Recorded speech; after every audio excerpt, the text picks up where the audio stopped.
Good morning students, welcome to the science activity. Today we will learn about the functioning of human heart. Human heart is a muscular organ which is as big as our fist. Human heart का जो हमारा muscular organ है और इसका size उतना ही होता है जितना कि हमारा एक मुट्ठी का फिस्ट का साइज़ होता है. So let's learn about it's functioning. Diagrammatically, the human heart is shown like this. Because both oxygen and carbon dioxide have to be transported by the blood, the heart has the different 4 chambers.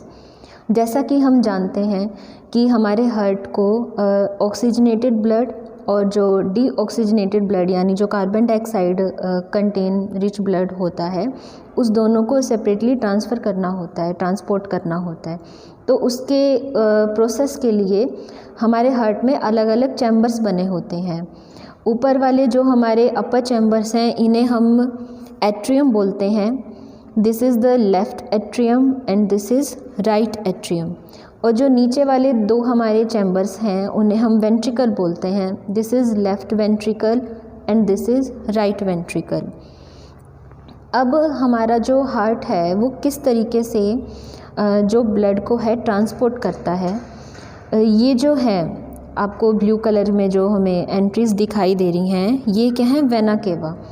Vena cava क्या करती हैं, जो carbon dioxide contain rich blood होता है जिसे हम deoxygenated blood भी कहते हैं, वो जितने भी हमारे बॉडी पार्ट्स हैं सबसे कलेक्ट करके वेना केवा से हार्ट में एंटर करती हैं. और वो एंटर कहाँ से करती हैं, जो राइट एट्रियम है.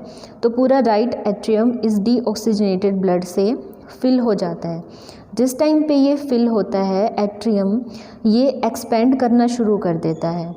उसके बाद यहाँ से ये डीऑक्सीजनेटेड ब्लड जाएगा नीचे राइट वेंट्रिकल में. और वेंट्रिकल में जाने के लिए ये कॉन्ट्रैक्ट करना शुरू हो जाएगा, सिकुड़ना शुरू हो जाएगा एट्रियम, और जितना भी ब्लड है वो सारा फिल हो जाएगा नीचे राइट वेंट्रिकल में. उसके बाद राइट वेंट्रिकल में जब ब्लड फिल हो रहा है डीऑक्सीजनेटेड तो वो एक्सपेंड करेगा. फिल होने के बाद इसमें कॉन्ट्रैक्शन शुरू होगी और वेंट्रिकल से ये सारा जो ब्लड है निकल के ये यहाँ से कहाँ चला जाएगा, लंग्स की तरफ. ये हमारी पल्मोनरी आर्टरीज़, इन्हें हम पल्मोनरी आर्टरीज़ बोलते हैं. इनसे होता हुआ जो ब्लड है वो लंग्स में चला जाएगा. और फिर लंग्स क्या करेंगे, लंग्स उस ब्लड को प्योरीफाई करेंगे, प्योर करके ऑक्सीजन रिच बनाएंगे. और फिर लंग्स से वो ऑक्सीजन रिच ब्लड यहाँ से एंटर करेगा लेफ़्ट एट्रियम से. तो जो ऑक्सीजन रिच ब्लड है वो पल्मोनरी वेन्स के थ्रू एंटर करेगा लेफ़्ट एट्रियम में. फिर ये लेफ़्ट एट्रियम एक्सपेंड करना शुरू करेगा जब इसमें ब्लड फिल हो जाएगा. उसके बाद जब ये कॉन्ट्रैक्ट शुरू करेगा कॉन्ट्रैक्शन, तो सारा ब्लड किस में चला जाएगा, नीचे की तरफ लेफ़्ट वेंट्रिकल में. ये सारा ऑक्सीजन रिच ब्लड है जो यहाँ जा रहा है. उसके बाद ये फिर से एक्सपेंड हो जाएगा वेंट्रिकल जब इसमें ब्लड फिल हो रहा होगा. उसके बाद ये वेंट्रिकल क्या होगा, इसमें कॉन्ट्रैक्शन शुरू होगा. इसके कॉन्ट्रैक्ट करने की वजह से ये सारा ब्लड यहाँ ऑर्टा से होता हुआ बाहर आ जाएगा. और इस एरिया से इन ऑर्टा की हेल्प से यहाँ से निकल के जितने भी हमारे बॉडी पार्ट्स हैं उन तक चला जाएगा. और सभी बॉडी पार्ट्स को फिर से कैसा ब्लड मिल जाएगा, ऑक्सीजनेटेड ब्लड.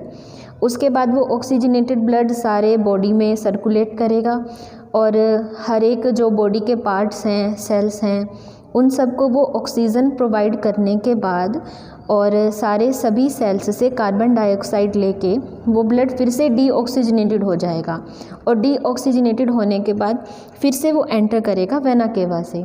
तो यही साइकिल है ब्लड सर्कुलेशन की जो रिपीट होती रहती है. और इसी वजह से हर एक बार हमारे ब्लड को हार्ट में से 2 बार सर्कुलेट होना पड़ता है. एक बार वो डीऑक्सीजनेटेड ब्लड को सर्कुलेट करता है हार्ट, और दूसरी बार ऑक्सीजनेटेड ब्लड को वो क्या करता है, सर्कुलेट करता है अपने अंदर से. इसी वजह से जो हमारा ब्लड सर्कुलेशन है हम उसे डबल सर्कुलेशन भी बोलते हैं. Thank you, have a nice day.